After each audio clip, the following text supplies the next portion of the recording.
बहुत सामान्य धक्का खाते हुए चीजें बढ़ेंगी। अब तो लोगों की सैलरियां कम हो गई। एक सामाजिक रूप से ये बेरोजगार बना रहे हैं। चूंकि इनको पता है कि नौजवान ये सवाल आज ना कल पूछेगा, इसीलिए जब भी चुनाव आता है व्यापक पैमाने पे मुसलमान, पाकिस्तान ये चलने लगता है। अगर यहां नहीं पैदा होता है, 2-4 लोगों को पकड़ के लाया जाता है, उनसे बयान दिलवाया जाता है, फिर कहा जाता है आप इस पे नहीं बोल रहे हैं, उस पे नहीं बोल रहे हैं। अरे भाई, हम मान लीजिए हम सब पे नहीं बोल रहे हैं, आप नौकरी पे क्यों नहीं बोल रहे हैं जो सबका मुद्दा है? और आप टैक्स दे रहे हैं, मेहनत की कमाई से सरकार को टैक्स दे रहे हैं, और 4 संपादक अंग्रेजी में लिखते हैं नहीं नहीं सरकार को अपना खर्चा कम करना चाहिए। क्यों भाई? क्योंकि सारा पैसा उठाकर बड़े उद्योगपतियों को दे देना चाहिए। आप 100 उद्योगपतियों का धंधा चला रहे हैं जनता के टैक्स के पैसे से, और जनता को आप पैसा कुछ नहीं दे रहे हैं। और आपने एक नया तरीका सुना है कि किसी को जनधन अकाउंट में 500-500 रुपया दे दो, उसकी कमाई 5,000 10,000 थी, वो तालाबंदी के कारण चौपट हो गई, 500 रुपया दे दिया। आप कह रहे हैं कि कुछ तो मिला। हाँ, कुछ क्यों नहीं मिला? मैं भी कह रहा हूं कुछ मिला, लेकिन उसके बदले आपका सब कुछ ले लिया गया। किसी को 2,000 किसान को दे दिया, किसान उसी में खुश हैं। बस किसान को आज ना कल समझ में आएगा कि उसका 1 एकड़ में नुकसान ही 10,000 रुपए का हो गया है, तो ये 2,000 रुपए से उसका क्या होने वाला है? तो हमारी जिंदगी बर्बाद हो रही है, बर्बाद की जा रही है धर्म से जोड़कर। इस धर्म को कोई खतरा नहीं है। आपकी जिंदगी को खतरा है इस धर्म की राजनीति से, ये बात आप समझें। हर चुनाव में ये भय क्यों पैदा किया जाता है? फिर आप एक ईमानदार पुलिस व्यवस्था, जांच व्यवस्था क्यों नहीं बनाते हैं? हर बात में मेरा आईटी सेल प्रचार करता है, तरह तरह की चीजें बनाता है, लोग पूछता है आपके खिलाफ वायरल हो रहा है। मैं क्या करूं भाई? एक अदना से पत्रकार के पीछे सरकार लग जाए, इतना बड़ा आईटी सेल लग जाए, पॉलिटिकल पार्टी लग जाए, उसके लाखों समर्थक लग जाएं, मैं जिंदा हूं यही बहुत है आप लोगों की दुआ से। मैं क्या कर सकता हूं? लेकिन आप जिसे समर्थन देना है उसे दीजिए, लेकिन कहिए कि भाई रोजगार के सवाल पर आइए, बात रोजगार की कीजिए। ये हिंदू मुसलमान के फ्रेम में, ये जाति धर्म के फ्रेम में अब मत रखिए। ईडब्ल्यूएस वाले भी समझ लें, जब सरकारी नौकरी नहीं होगी तो इस आरक्षण का कोई मतलब नहीं है। ये नहीं चलेगा कि 17 सितंबर को नौजवान प्रदर्शन कर रहा है नौकरी के लिए, तो न्यूज चैनल नहीं दिखा रहे हैं। हाँ शेखर गर्ग साहब, मैं किसी क्रांति की आशा नहीं कर रहा हूं। मैं जानता हूं नौजवानों को, ये मेरी बात सुनकर धर्म जाति पर ही वोट देंगे, कहीं भी किसी भी चुनाव में, मुझे पता है। लेकिन मेरा काम है सही बात कहना। मैं कहूंगा स्वरोजगार किया जा रहा है। जो कहने वाले लोग, उनको पता होना चाहिए कि सबसे ज्यादा लोग स्वरोजगार करते हैं इस देश में। सिर्फ 10% लोग हैं जो फॉर्मल नौकरी पे हैं, जिन्हें सैलरी मिलती है नियमित, अच्छी सैलरी वाले 7 से 10% हैं। पढ़िए इस किताब को, पता चलेगा। और ऐसे बहुत सारे लेख हैं। बेरोजगारी की दर जब 45 साल में सबसे अधिक हुई तो डेटा ही गायब कर दिया गया, अदल बदल के लाया गया, कहा नहीं हमने कुछ पैमाना बदला है। अब 17% बेरोजगारी है। 17-18 में ही centre for monitoring Indian economy ने कहा था कि 1 करोड़ रोजगार कम हो गए। तो लगातार रोजगार कम हो रहे हैं, जो मिल रहे हैं उसमें सैलरियां कम हो गई हैं। क्या आपको अंदाजा है कि किस तरह की तबाही आने वाली है? तो आपके माँ बाप हों, आप हों, जितना नशा आपको धर्म की राजनीति में करना है कर लीजिए। वक्त अब आपको नहीं मिलेगा, वक्त गुजर गया। अब अगला 10 साल हम मामूली तरक्की के लिए भी तरसेंगे, जिस हालत में पहुंचा दिए गए हैं।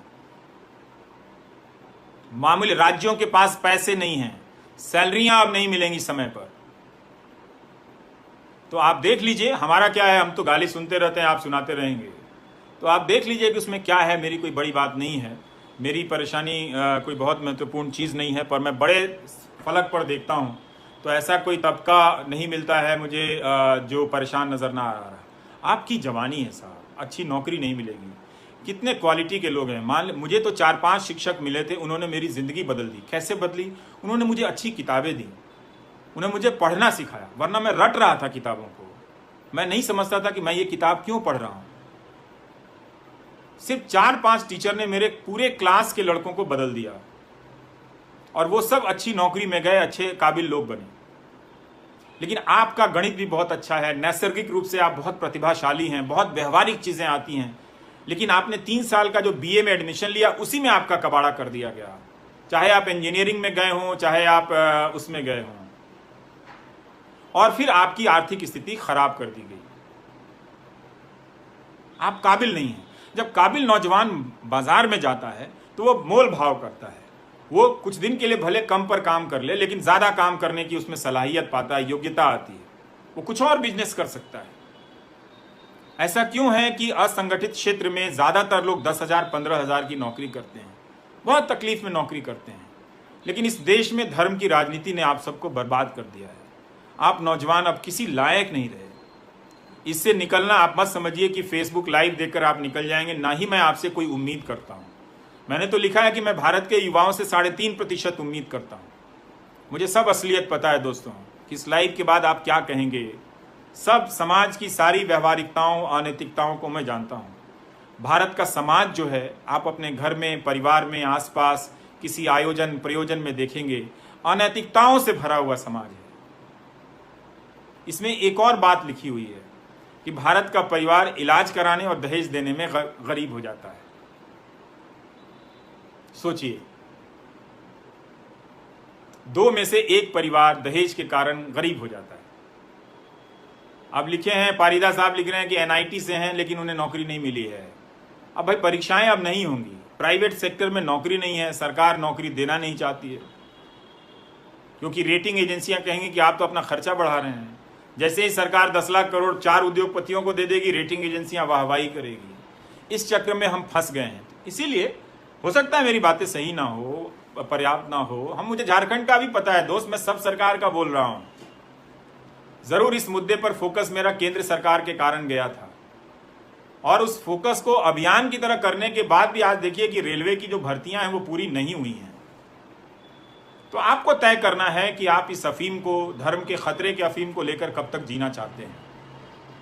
कई नौजवान लिखते हैं कि मैं तो बदल गया हूं, मैं अपने पिताजी का क्या करूं, वो दिन रात गोदी मीडिया देखते रहते हैं। होता है, ड्रग एडिक्ट्स हो जाते हैं लोग। इतना आसान नहीं है उनको उस चंगुल से निकाल पाना। बहुत मेहनत करनी पड़ेगी इस समाज को नए स्वरूप से गढ़ने के लिए। सरकारों का पुनर्गठन करना पड़ेगा, आर्थिक नीतियों पर हमारी सोच बदलनी पड़ेगी। 50-50 किलोमीटर का एक जिला है, 20 एकड़ की जमीन में घर में डीएम रह रहा है। 1 डीएम क्यों होना चाहिए? 4 डीएम क्यों नहीं होना चाहिए? वो डीएम अपने कार्यकाल में अपने सारे विभाग के कर्मचारियों से मिल नहीं पाता होगा, वो काम क्या करेगा? केवल मीटिंग होती है, आजकल यही होता है, जिले में मुख्यमंत्री मीटिंग करने लगे हैं, उसका फोटो दिखाया जाता है, डीएम को डांटा जाता है। वो डांट खाएगा क्योंकि उसके पास कर्मचारी नहीं है। बहुत सारे लोग अच्छी नीयत के साथ आईएएस बनना चाहते हैं, पर इन्हीं सब चीजों में भटक के अंत में फिर वो भी भ्रष्ट होकर चले जाते हैं। तो मैं अब आप सबसे विदा लेता हूं और बहुत बहुत शुक्रिया।